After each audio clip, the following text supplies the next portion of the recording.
Dios que ha existido por la eternidad, la realidad objetiva, la verdad absoluta, Dios Padre, Hijo y Espíritu Santo. Ese Dios que se ha amado por la eternidad, que ha experimentado dicha por la eternidad, que no tiene necesidad de absolutamente nada. Omnipresente, omnisciente, omnipotente, inmutable, sabio, 3 veces santo. Ese Dios decidió un día crear seres que reflejasen su imagen. Creó el mundo, creó todas las cosas, y al crear al hombre le dio todo lo que había puesto en la creación. Lo hizo Señor sobre su creación. Le dijo que podía comer de todos los frutos y que pudiera disfrutar de todo lo que la creación tenía. Solamente se le prohibió comer del árbol del conocimiento del bien y del mal.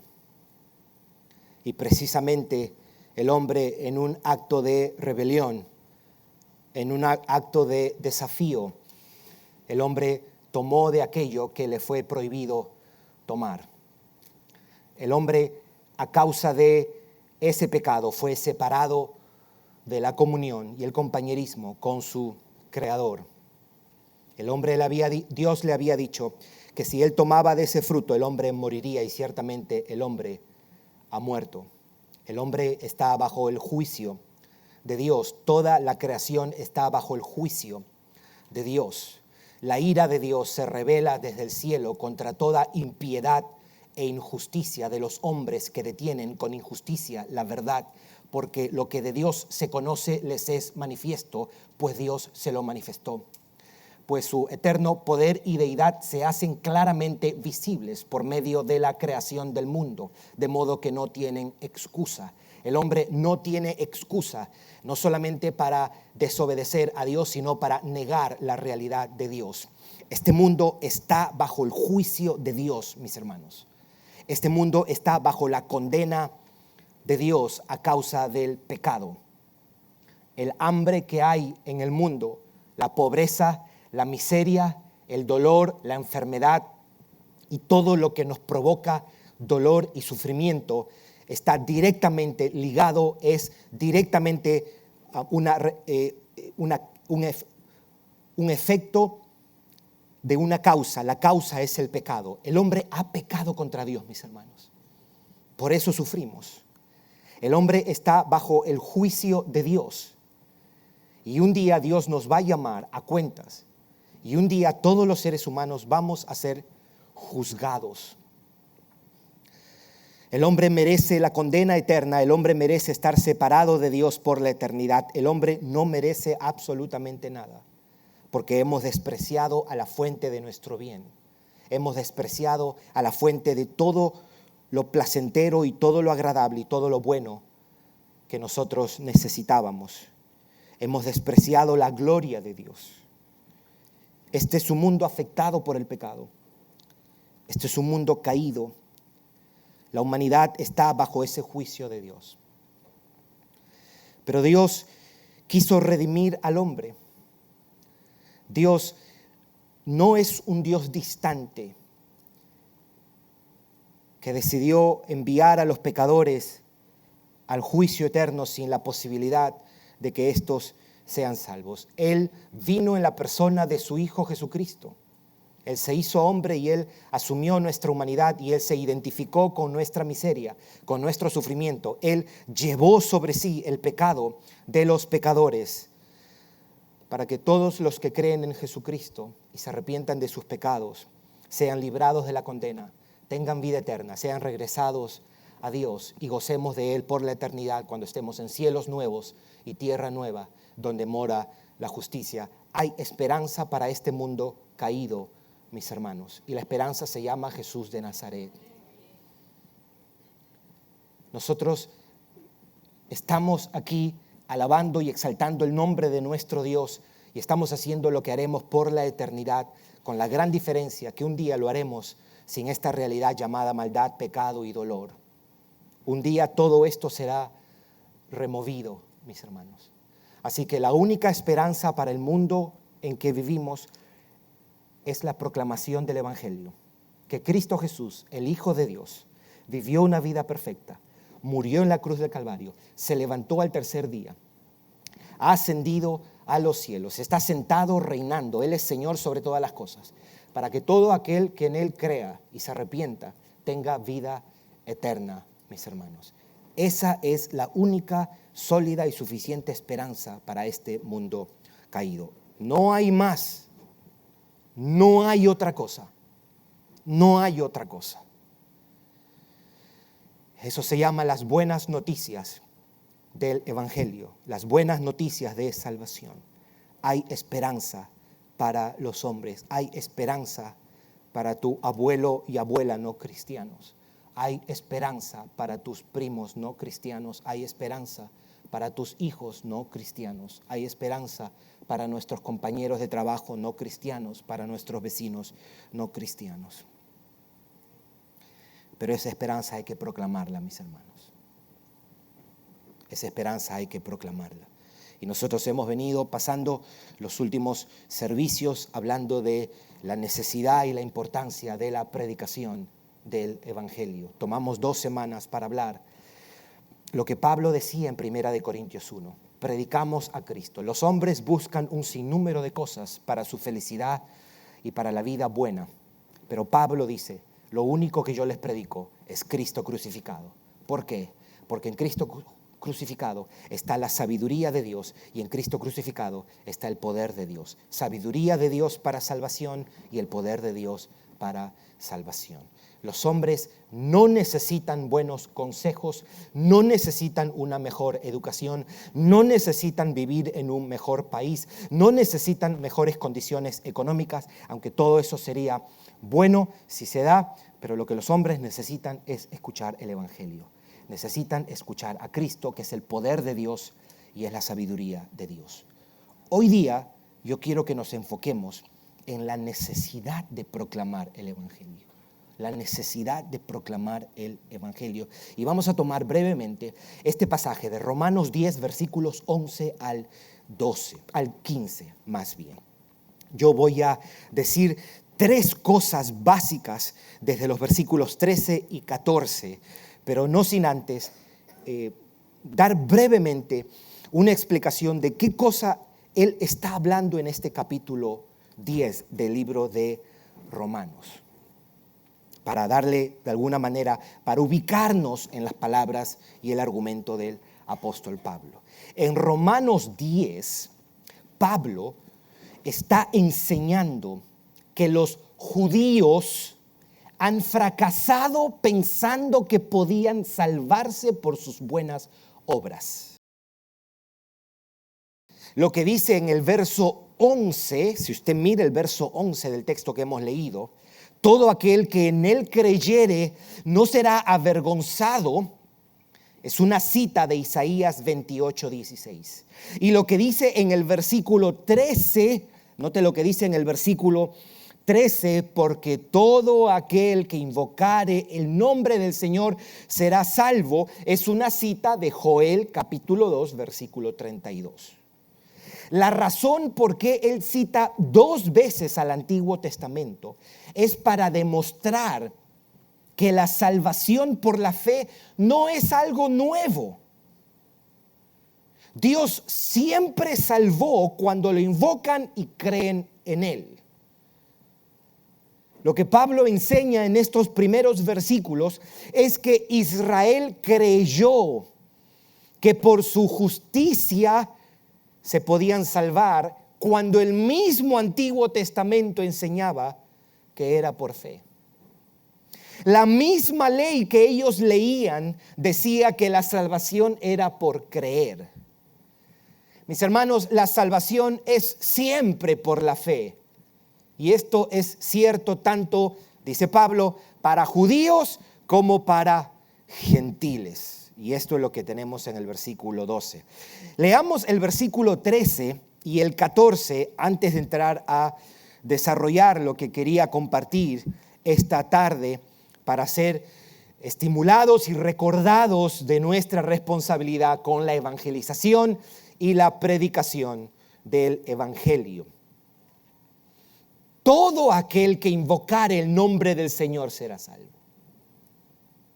Cuando los pecadores invocan, mis hermanos, o llaman el nombre del Señor, el Señor los salva, dice la Biblia. Cuando ellos confían y claman a Dios, Dios los salva. Lo dijo Joel en el capítulo 2, versículo 32, el profeta menor, como se lo conoce a Joel, y lo dice Pablo aquí en Romanos capítulo 10, versículo 13.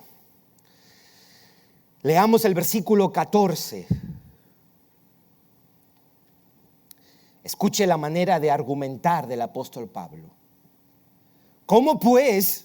Porque ha dicho, el que invoca es salvo. El versículo 13. El que llama al Señor es salvo, dice. Y versículo 14 comienza a una serie de preguntas retóricas que él hace. Dice, ¿cómo pues invocarán en aquel en el cual no han creído? Y continúa y dice, ¿y cómo creerán en aquel de quien no han oído? Continúa su argumento y dice, ¿y cómo irán sin haber quien les hable, quien les predique? Es decir, para que los hombres sean salvos, deben invocar al Señor. Dios no salva a quien no le pide, a quien no se arrepiente, a quien no clama al Señor. Los hombres tienen que oír de Cristo para creer, para invocar y ser salvos por Él. Aquí lo que tenemos en el versículo 14 y 15 es como una secuencia lógica. Aquí tenemos una relación de causa y efecto, una relación de contingencia. Una cosa no pasa si no pasa primero lo otro. Si preguntamos, tomando como referencia este versículo 14 y 15, ¿qué hace que los hombres sean salvos? Respondemos que crean e invoquen el nombre del Señor. Eso es lo que dice este pasaje. Y si preguntamos qué hace que los hombres crean e invoquen al Señor, respondemos que escuchen el mensaje de Cristo. Al preguntar ¿qué hace que los hombres escuchen el mensaje de Cristo? Respuesta que los creyentes prediquen. Finalmente, ¿qué hace que los creyentes prediquen? Que sean enviados. Eso es lo que él está explicando en este versículo 14. El hombre tiene que clamar para ser salvo, pero para clamar debe escuchar. Para escuchar debe ver a alguien que predique. Para ver a alguien que predique tiene que ser enviado. Hay tres cosas que me gustaría desde este versículo 13 y 14 que nosotros miremos brevemente. Al final unas palabras de aplicación. Lo primero que voy a decir es que el Señor, y hay dos palabras que quiero utilizar, decreta y promete que aquellos que lo invocan serán salvos. Eso es lo primero. El Señor decreta. El único que puede decretar es Dios, mis hermanos. ¿Ok? Ninguno de nosotros tiene poder para decretar cosas. El único que decreta las cosas es Dios. Lo que tenemos en este pasaje es que el Señor decreta y promete que aquellos que le invocan serán salvos. Número 2, el Señor ha condicionado la salvación de los hombres a la predicación.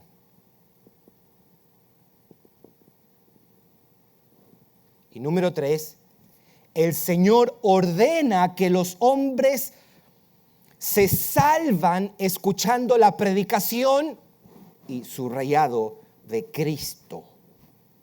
La predicación de Cristo. Vamos a mirar uno por uno. Versículo 13. Porque todo aquel que invocare el nombre del Señor será salvo. Dios decreta, establece que quien le invoca será salvo. Su decreto es salvar a todo aquel que le invoque, que lo llame. Salvar al que se humilla, se arrepiente, confíe y llame su nombre. Y esto es importante establecerlo porque ningún decreto se puede quebrantar u obstaculizar. Lo que Dios determina, nadie lo puede cuestionar, nadie lo puede limitar, nadie lo puede detener. En todo lugar, en todo tiempo, las personas judías o gentiles serán salvos si vienen por la fe invocando el nombre del Señor.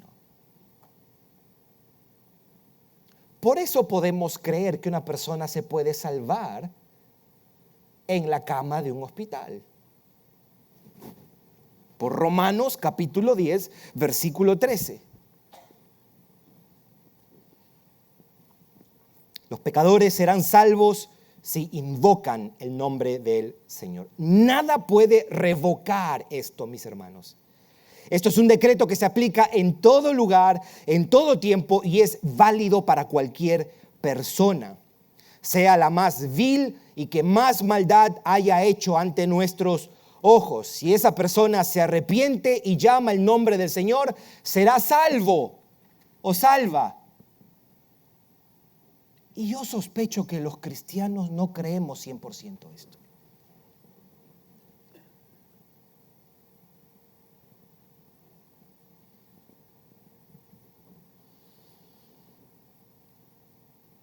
La sociedad ha tomado a los pedófilos y los ha puesto en una categoría como si fuesen enfermos y que nosotros los normales no tenemos esa clase de enfermedad. Y uno se pone a ver la Biblia y la Biblia no hace esa distinción. En la Biblia no están los pecadores y los pedófilos aquí. La única diferencia entre ellos y nosotros es el grado de corrupción, sea por cómo han sido criados o las experiencias en sus familias y demás, pero la raíz es la misma. Somos tan pecadores como un pedófilo. Nuestro potencial para el pecado es tan igual como de cualquier pedófilo.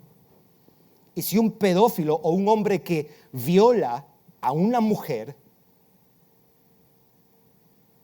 se arrepiente y llama el nombre del Señor, la Biblia dice que es salvo.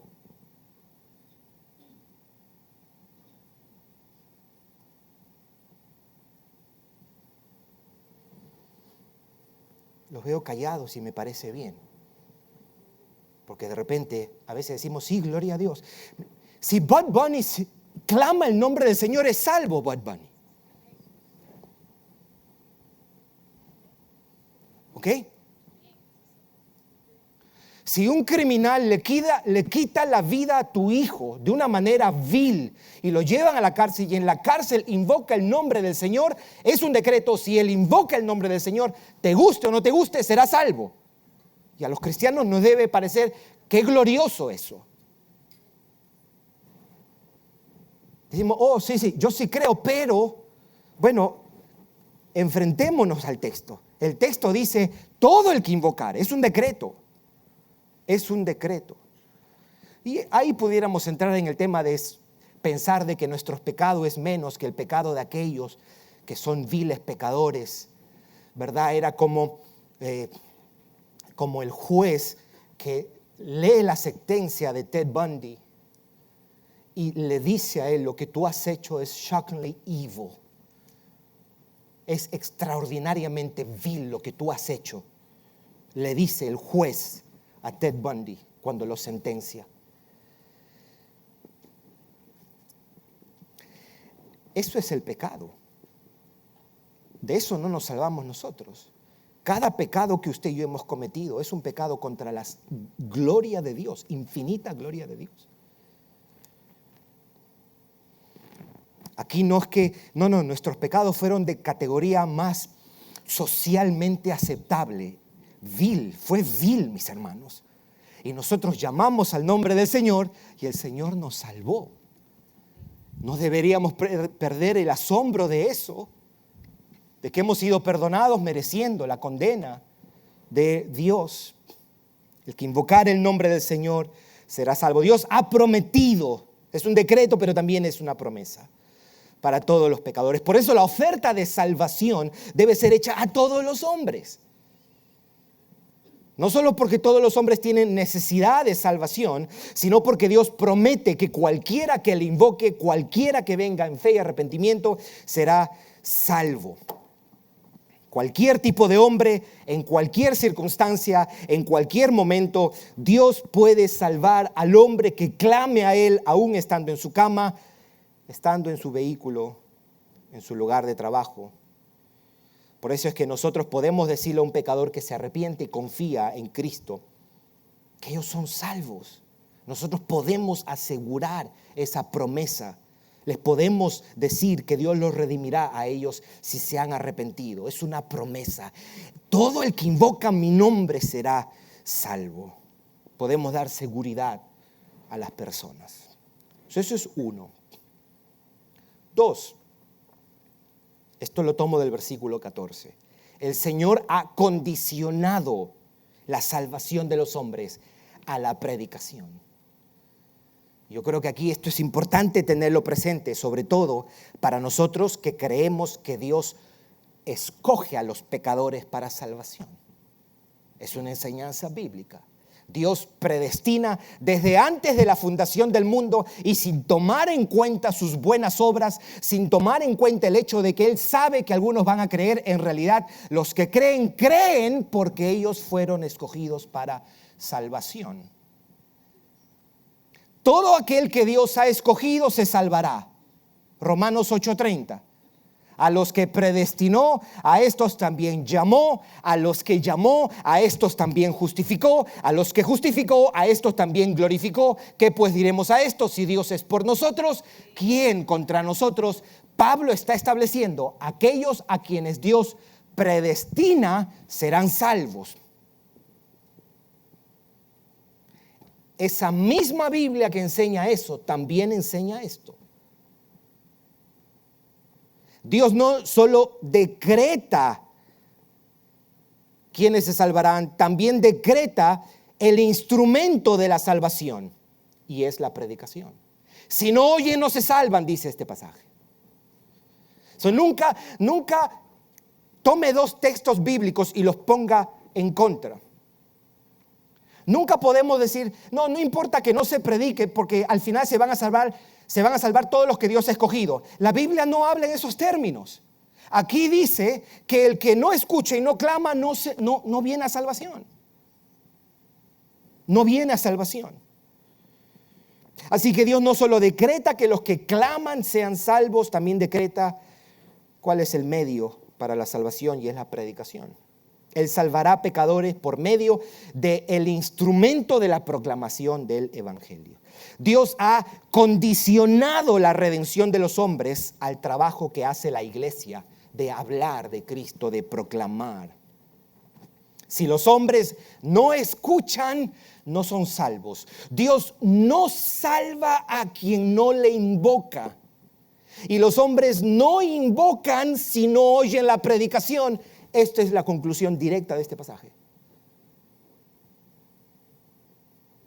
Es por eso que la evangelización locales y globales son más que necesarias, son indispensables.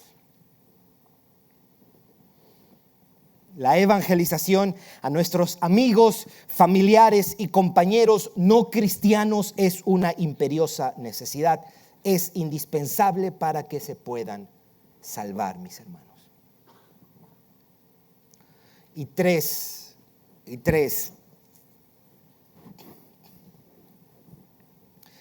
el Señor ordena que los hombres se salvan escuchando la predicación, y aquí quiero hacer énfasis en esto, de Cristo. ¿Por qué? Porque esto es importante. Note cómo lo dice el versículo 14. Note cómo dice el versículo 14. ¿Cómo pues invocarán a aquel en el cual no han creído? ¿Y cómo creerán en aquel de quien no han oído. ¿Quién es este? ¿Quién es este? Cristo, Jesucristo.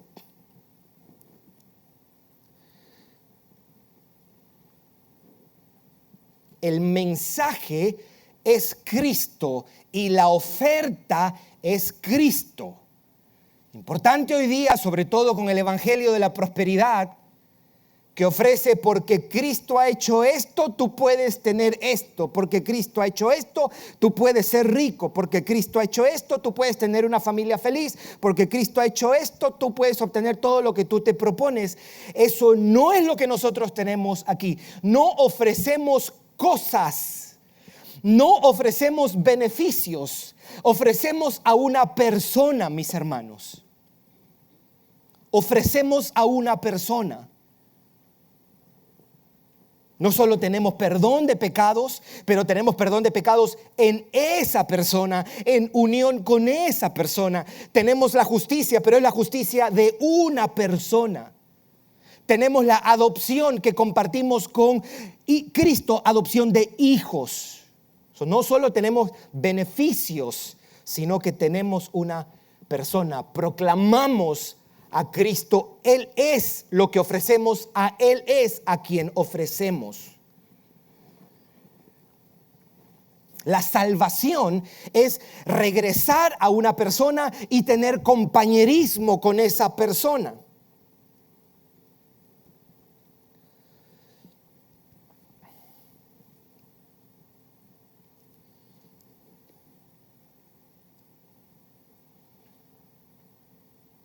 Yo doy gracias al Señor por todas las personas que me predicaron el evangelio cuando yo estaba perdido en mis delitos y pecados.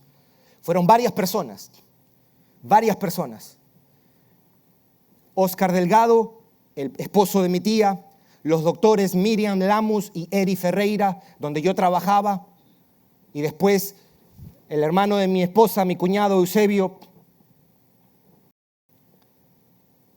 Pero yo le voy a ser honesto. Me predicaban de mi necesidad de salvación, pero Oscar Delgado me hablaba de Cristo como me hablaba de un plato de comida, de lo extraordinario que era.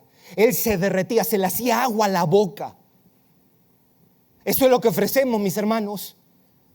Eso es lo que ofrecemos a una persona, la persona más dulce que hay, la persona más fiel que hay, la persona más paciente que hay, la persona más justa que hay, la persona más digna de nuestra confianza. A Él ofrecemos. Siempre recuerde eso, mis hermanos. Cuando predicamos al mundo, no le predicamos de beneficios, le predicamos de una persona, la persona más extraordinaria que ha existido sobre la faz de la tierra, Jesús de Nazaret, mis hermanos.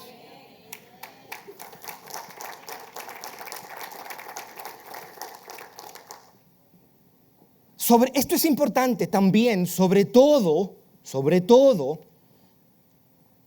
he dicho, porque estamos viviendo en un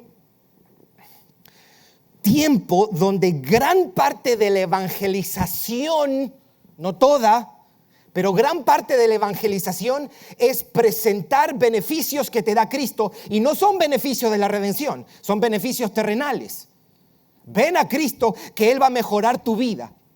Ven a Cristo, yo tenía un efficiency, ahora tengo una casa de 3 cuartos. Ven porque Él también lo quiere dar a ti, porque por eso murió en la cruz del Calvario. Eso no es el evangelio. Y si usted algún día dice, oye, pero antes yo tenía predicación por el evangelio, y usted predicaba eso no era pasión por el evangelio. Eso no es el evangelio bíblico. El evangelio bíblico es Jesucristo de Nazaret. Si usted ofrece algo por encima de Cristo, usted opaca a Cristo. Si usted ofrece los beneficios terrenales y no ofrece a Cristo, usted está eclipsando la gloria de Cristo. Usted está eclipsando la gloria de la persona de Cristo y de la obra de Cristo. Lo que Dios nos ha dado no es un mejor carro, una mejor casa y salud. Nos ha dado nada más y nada menos que el Hijo de Dios. Y eso es lo más glorioso que nosotros debemos ofrecer. Pero también es importante hoy día porque anteriormente, cuando usted hablaba de Dios y de la Biblia, había una aceptación común de que hay un Dios y que la Biblia es la palabra de Dios. Nosotros ya no estamos viviendo en ese tiempo. Hay muchísima gente que le va a decir, Dios, ¿quién Dios? La Biblia. ¿Y cómo sé que la Biblia es la palabra de Dios?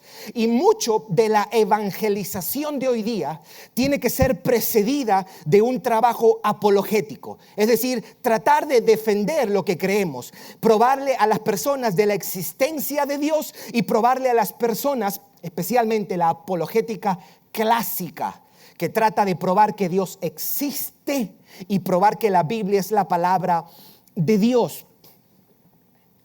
Y usted puede estar con un incrédulo y usted ha aprendido un poco a cómo demostrar la existencia de Dios, pero la apologética o la defensa de la fe cristiana, demostrarle a las personas que Dios es real y que existe y que Cristo es el Hijo de Dios, demostrar eso, ese trabajo de apologética no salva a nadie.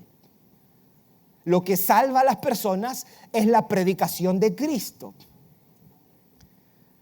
No es solamente demostrarle con argumentos razonables que nuestra fe es justificable. No solamente es demostrarle a las personas que lo que decimos creer es razonable y es lógico. No es un salto ciego.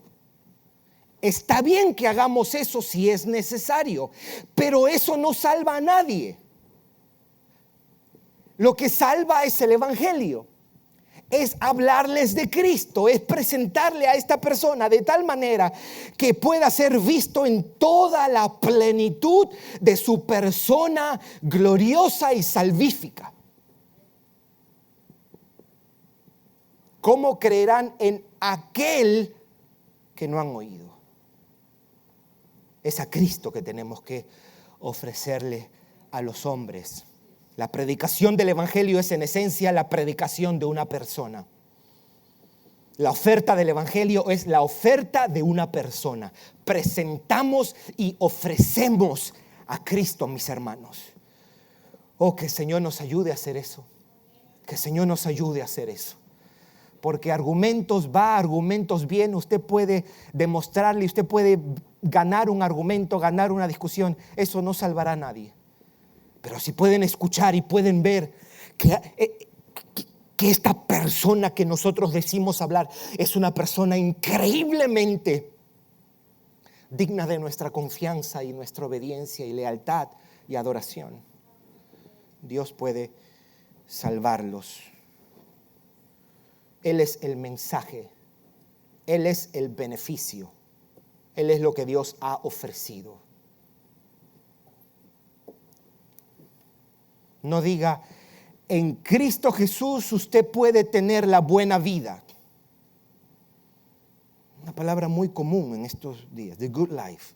Hasta en los comerciales de cerveza, this is the good life, la buena vida. Todo el mundo tiene su visión y su forma de entender cómo es la buena vida y cómo se obtiene la buena vida. Y cuando una iglesia proclama y dice, a través de Cristo puedes obtener la buena vida, no está proclamando el evangelio. Porque Cristo es la buena vida, aunque no te pase nada de lo que el mundo persigue. La buena vida que es Cristo se puede experimentar estando en una cama de un hospital. Estando solo cuando todo el mundo te ha abandonado. Estando en una prisión. Estando a horas de irte por un cáncer fase 4, fase terminal. Cristo es la buena vida. Cristo es glorioso. Cristo es el ser más paciente, más dulce, más comprensible, digno de nuestra confianza. Es a Él a quien debemos predicar, mis hermanos. Amén. Son 3 cosas. El Señor decreta y promete que aquellos que le invocan serán salvos. El que invocare en Él será salvo. Que le invocare será salvo. 2, el Señor ha condicionado la salvación de los hombres a la predicación. No hay salvación si no hay predicación. No hay salvación si no hay predicación. Y número 3, el Señor ordena que los hombres se salvan escuchando a Cristo. Escuchando y viendo a Cristo. Quiero decir un par de cosas más antes de terminar. Note lo que dice el versículo 15. Versículo 15. ¿Y cómo predicarán si no fueren enviados? Como está escrito, cuán hermosos son los pies de los que anuncian la paz, de los que anuncian buenas nuevas. Esto es una cita de Isaías 52:7. Él está tomando las palabras de Isaías y lo está poniendo aquí. El contexto de estas palabras del profeta Isaías era que la liberación de los exiliados del cautiverio, recuerde que Israel fue llevado cautivo 2 veces, en el 722 y en el 586. 722 por el reino asiria, 586, 88 y demás por los babilonios. Cuando Dios se prepara para librar a su pueblo, manda mensajeros y ese mensaje era bienvenido, era recibido con mucho alivio y esperanza. Los que estaban cautivos, los israelitas cautivos, serían liberados y finalmente volverían a Israel. Y Pablo usa esa imagen para describir que así son los que predican el evangelio. No esperemos que la gente aprecie y sepa cuán glorioso es esto lo que nosotros les estamos dando, porque están muertos en sus delitos y pecados. Pero hoy día, usted y yo, si usted está en Cristo, usted valora y aprecia que alguien le trajo esas buenas nuevas. Nosotros le podemos decir a esa persona, tú me diste lo más preciado en la existencia. Tú me ofreciste lo mejor que yo, lo más importante para mi existencia. Tú me diste a Cristo. Cuando hacemos eso, mis hermanos, estamos haciendo el mayor de todos los bienes. A nuestros hijos hay que darles a Cristo. Si usted nunca le puede pagar la universidad a sus hijos, no se preocupe que en Latinoamérica ningún papá le paga la universidad a sus hijos. Usted no le ha privado de nada. Pero si le ha privado de Cristo, usted está haciendo un mal. Pero cuando usted a su hijo, a su hija les habla de Cristo y lo único que les habla es de Cristo. Por más que usted sea una persona limitada y que usted considere que no sepa mucho como otros, usted tiene que darles a Cristo. Y cuando usted le da a Cristo a sus hijos, usted le está dando lo mejor que le puede dar un papá, una mamá a sus hijos, darles a Cristo. Si tú tuviste un papá y una mamá cristianos que te hablaron de Cristo en medio de sus errores, en medio de todo su negligencia y todas las cosas, si tú tuviste papá y mamá que te hablaron de Cristo, tú eres bienaventurado. Tú eres bienaventurado. Tú puedes dar gracias a Dios por eso. Cuán hermosos son los pies de los que anuncian las buenas nuevas en tu lugar de trabajo. En tu lugar de trabajo, en tu escuela, en tu familia no cristiana. Tú haces un gran bien, el mayor de todos los bienes. Y cuando ayudemos a alguien, Dios nos da la oportunidad de ayudar físicamente a alguien. No le des solamente para su renta o el pan. Dale lo más importante. Háblale de Cristo. Háblale de Cristo. Porque esa es la mayor necesidad que ellos tienen. Si le das pan, habrás saciado y suplido para su necesidad temporal. Si le das a Cristo, es lo más importante que le damos a ellos.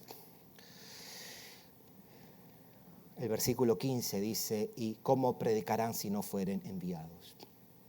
Todo creyente ha sido enviado por Cristo y por la iglesia. Todos los creyentes tenemos la responsabilidad y el llamado a cumplir la gran comisión y a predicar el evangelio. Os envío, decía Jesús en Mateo 10:16.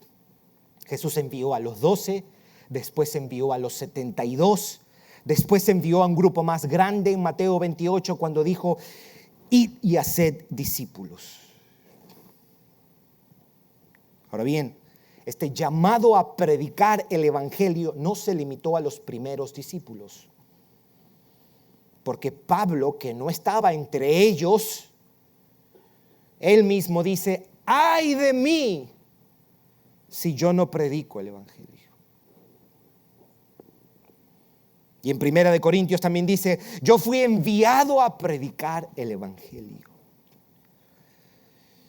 Alguien pudiera decir: pero Pablo fue un apóstol. Bueno, pero Pablo también exhortó a Timoteo, que no era un apóstol, y le dijo: predica a tiempo y afuera de tiempo, haz obra de evangelista. Pero no solo Pablo a Timoteo, también Pablo y Bernabé predicaban el evangelio en Iconio. En Hechos capítulo 14, versículo 7. Los creyentes del primer siglo, que nunca vieron ni escucharon a Jesús, entendieron que el llamado a predicar también era para ellos. Usted y yo hemos sido enviados a predicar el evangelio. Ahí donde Dios nos tiene,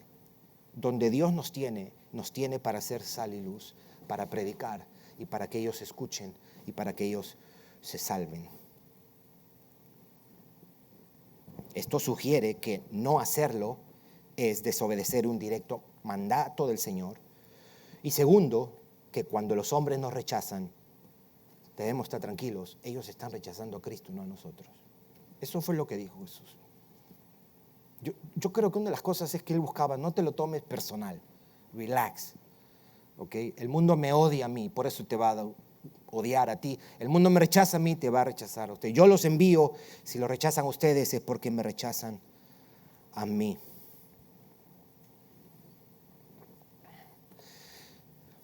Yo creo que debo decir esto, mis hermanos, porque son los hombres los que deben clamar. ¿Ok?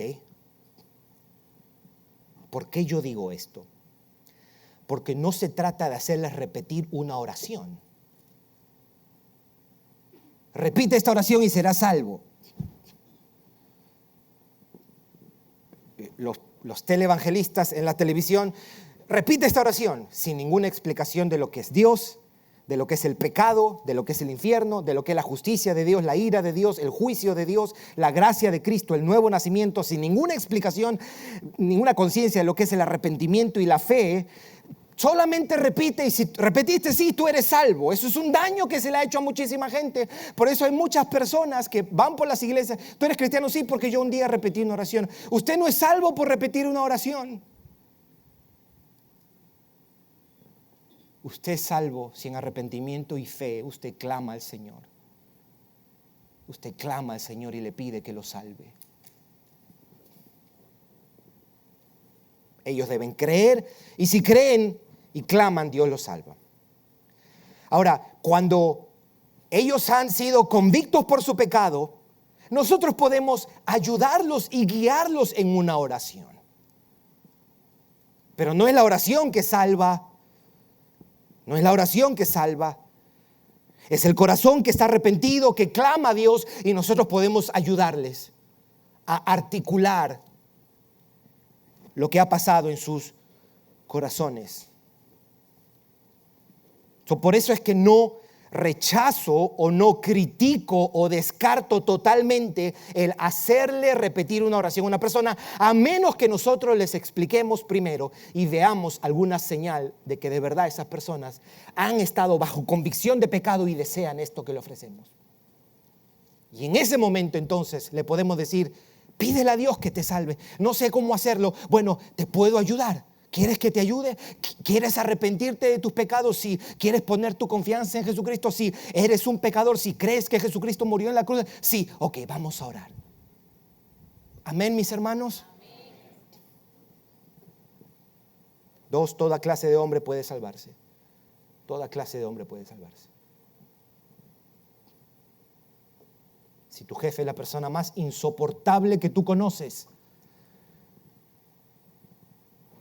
Sebastián, tú no puedes decir eso. Ahí está.